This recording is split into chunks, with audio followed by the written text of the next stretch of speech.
আসসালামু আলাইকুম, আমি মাহমুদুল হাসান, লোকাল ফ্রিল্যান্সার থেকে। আজকে আমরা যে জিনিসটা দেখবো সেটা হচ্ছে আমরা কীভাবে একটা ক্যাট ফাইলকে প্রিন্ট করতে পারি, অথবা হচ্ছে আমরা একটা পিডিএফে কনভার্ট করতে পারি, অথবা হচ্ছে আমরা একটা জেপিজিতে কনভার্ট করতে পারি। তো আজকে আমরা দেখবো যে কীভাবে হচ্ছে ক্যাটটা প্রিন্ট করা হয় বা পিডিএফ করা হয়। তো আমরা হচ্ছে আমার স্ক্রিনে আমরা দেখতে পাচ্ছি হচ্ছে দুইটা ক্যাডের ওয়াশরুমের প্ল্যান করা, furniture layout with detail working drawing, measurement দেওয়া আছে। তো এই জিনিসটাকে আমি প্রিন্ট করব বা পিডিএফ করব, বা তো সেক্ষেত্রে আমাকে প্রথমে যে জিনিসটা করতে হবে, কন্ট্রোল পি দিতে হবে। কন্ট্রোল পি দেওয়ার সাথে সাথে এরকম একটা টুল বক্স আমাদের সামনে আসবে।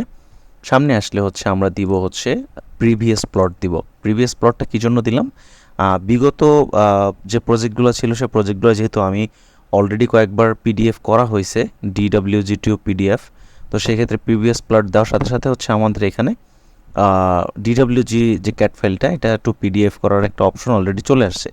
এরপর যদি আমরা নিচের দিকে আসি তাহলে দেখতে পাবো যে এখানে একটা পেপার সাইজ আছে। তো পেপার সাইজের মধ্যে এখানে আমাদের A0, A1, A2, A3, A4 বিভিন্ন সাইজের পেপার সাইজ আছে। তো আমরা এখান থেকে A4 সিলেক্ট করে নেব। আচ্ছা, A4 সিলেক্ট করে নেওয়ার পর আমরা তারপর নিব হচ্ছে উইন্ডোর বাম পাশে যে উইন্ডোর অপশনটা আছে, এখানে মাঝে মাঝে ডিসপ্লে বা অন্য কিছু থাকতে পারে। তো এটা আমরা উইন্ডো করে নিলে আমরা এখানে উইন্ডো পাবো। উইন্ডো সিলেক্ট করার পর আমাকে বলতেছে যে আমি কতটুকু উইন্ডো সিলেক্ট করব। তো আমি অলরেডি যেহেতু একটা বক্স নিয়ে রাখা হয়েছে, আমি বক্সের এক কর্নার থেকে ধরে আমি অন্য কর্নারে ক্লিক দিয়ে উইন্ডোটা ক্লোজ করলাম। ক্লোজ করার পরে দেখবো যে আমাদের পুরোনো টুলবক্সটা আবার ফিরে আসছে। এরপরে ঠিক হাতের ডান পাশে একটা দেখতে পাবো যে ফিট টু পেপার। আমি যে পেজটা বা যে ছবিটা প্রিন্ট দিব, এটা কি ফিট টু পেপারে প্রিন্ট দিব নাকি স্কেলে দিব? এর ঠিক নিচে আছে হচ্ছে স্কেল, কত স্কেলে প্রিন্ট হবে বা এরকম কোনো কিছু।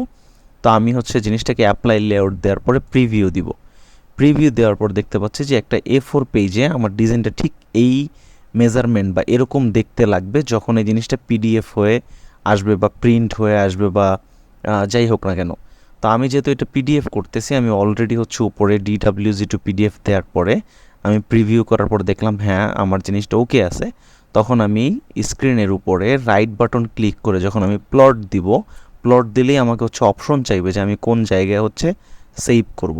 আমি ডেস্কটপ সিলেক্ট করে দিলাম। ডেস্কটপ সিলেক্ট করে দেওয়ার পর আমি এখানে হচ্ছে পিডিএফটার একটা নাম দিলাম 0101। এরপর সেভ দেওয়ার সাথে সাথে হচ্ছে আমার পিডিএফটা কমপ্লিট। তো আমরা যে জিনিসটা শিখলাম সেটা হচ্ছে একটা ক্যাট ফাইল কিভাবে পিডিএফে কনভার্ট করে একটা পেজে বা একটা যে আমার যে প্ল্যান বা ডিজাইনটা পিডিএফে কনভার্ট করে কিভাবে হচ্ছে আমি একজনকে পাঠাইতে পারি।